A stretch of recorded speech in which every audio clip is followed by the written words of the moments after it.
Welcome to the Women's National League Rapper Series 26. Delighted to be joined with Seana and Alanna once again this week. Thanks, guys. It's always great to have you on. The final fixtures are upon us next week, and we now know that we have three contenders for the Women's National League title in Shelbourne, Wexford Youths, and Athlone Town.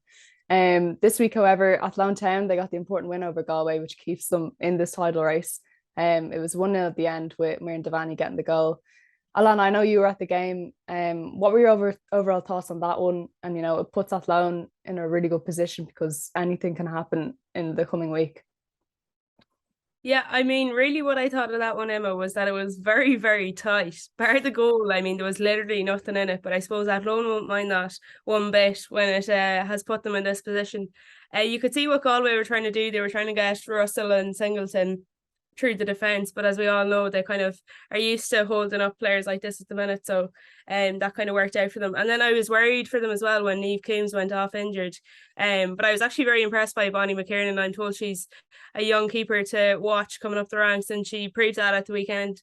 So definitely I think they're still in it at this point anyways. I know Tommy Hewitt was going lighting candles and doing all sorts, so we'll have to see. Maybe he has everyone wrapped into the romanticism, I think, of the Athlone story. So at this stage, as a neutral, I don't think he could begrudge them it. Still quite a few moving parts, I suppose, to come off for them, were to come off, but yeah, I think a brilliant season for Athlone, and it'd really just top it off now if they were to go on and get into a playoff.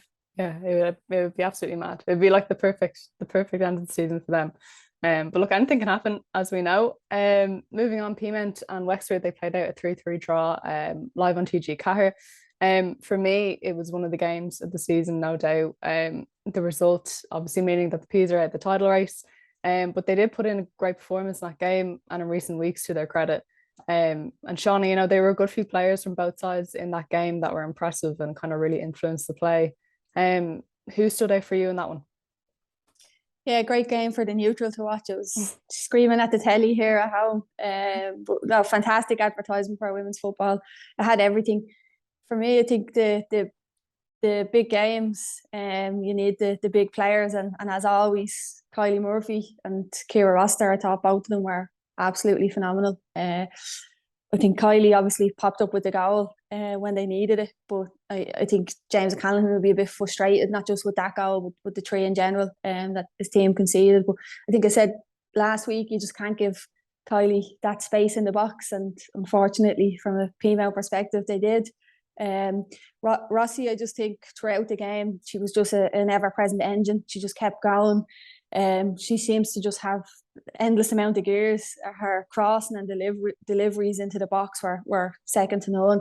They had two young players, Jess Lawler and Anya Walsh. I think especially Walsh to have the kind of the ability to take that goal as late on in the game as it was. Most players probably would have just tried to put as much weight behind it as possible and hope for the best. But an absolute excellent finish. So for me, they were the four players within the game that stood out. And then I do have to give a shout out to Tara O'Hanlon. I was talking to you, Emma, after the game, and I said I just think she's been a real prospect this season, and she was absolutely brilliant in the game as well. Yeah, it was a really, really good game. And one that you couldn't call as well. Like at the end, we were all going, oh, Peamount are still in it. They've got the win, and then Anya Walsh popped up and got that finish. So yeah, it was unbelievable, and great coverage from TG Carr again. DLR Waves, they got the win over Trudy at the UCD Bowl, an impressive 7-0 victory at the end for them. A good few goal scorers for the Waves, some well worked goals in that one as well. Alanna, did you have a favourite goal from that one? I went for Nicole Keogh's DLR second, Emma. It stood out to me in that instance anyway. She was good distance out, does all the work herself, and then smashes it into the top corner. And a good weekend for DLR Wiz all around, by all accounts, getting the under-19 title, and maybe that's suggestive of something that they're doing there, that their underage works are going to those levels. So maybe they'll be looking to incorporate that in a bit more as we go along now next season.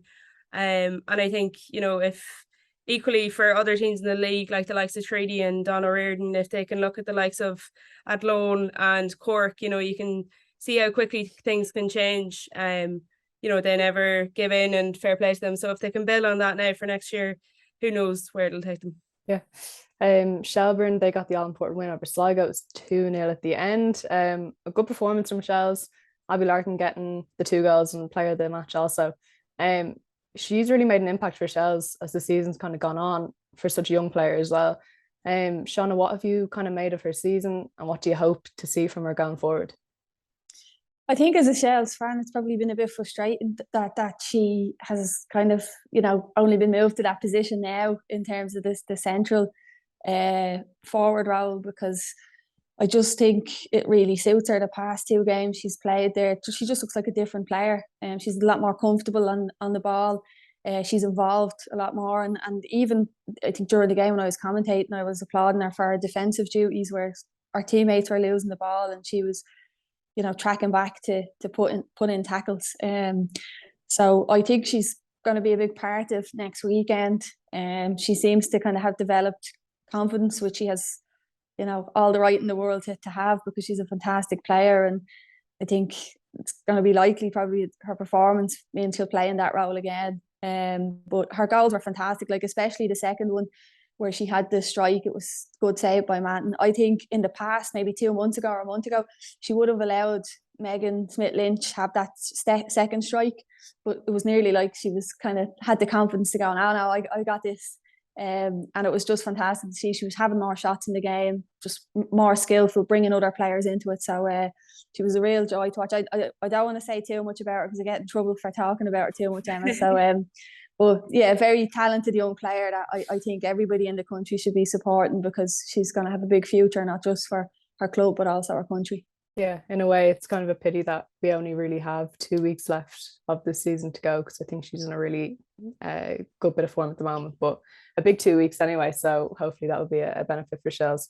Finally, Bows, they got the late winner in Cork. Abby Brophy with the 98th minute winner for them. I feel like we mentioned Abby Brophy all this time on the show, but whatever. Cork, probably disappointed to give away the goal, considering, they went toe to toe with Bows in the game. And have played kind of relatively well in recent weeks as well. Alanna, what do you expect from Cork City next season?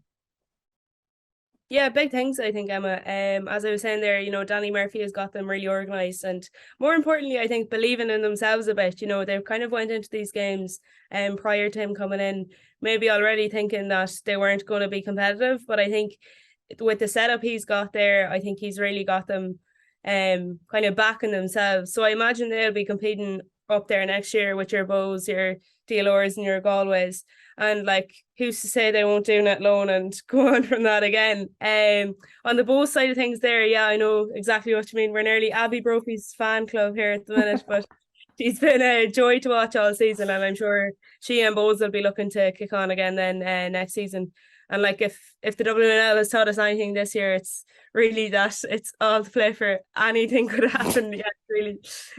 Yeah, and finally, before we finish up, I have to ask, since it's going to be such an entertaining finish to the season, who do you think are going to be the Women's National League champions? And Seana, I'll start with you. I think I know what you're going to say, but I'll let you answer anyway.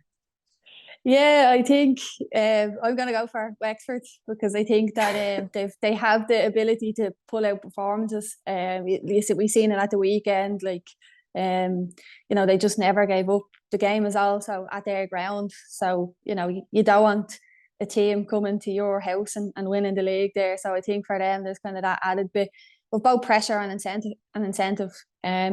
Like Athlone and Shells are obviously in the cup final. So for Wexford, this is all they're playing for now. So I would expect them to come flying out of traps on at the weekend and leave nothing in the dressing room. Right, and Alanna, what about you? I was originally going to say Wexford and stick with my original rates, but I don't think we can get away with not putting any pressure on Shells here. I think if you look at the table there, Shells are in the driving seat, really, 57 points. Wexford 56 and Athlone 55. So as Shells can, it would seem, do with a win or a draw, Wexford really need to win. I would say, like, as Sean was saying there, they have the big players to do so, and I wouldn't doubt if they would, but it really is just madness. Madness is an understatement to describe what could happen this weekend. Really, it could go to either way. So yeah, I don't know. Maybe I'll stick with my rates, but just having applied that Shells pressure, Kylie for a winner in the 85th minute. All right, go on.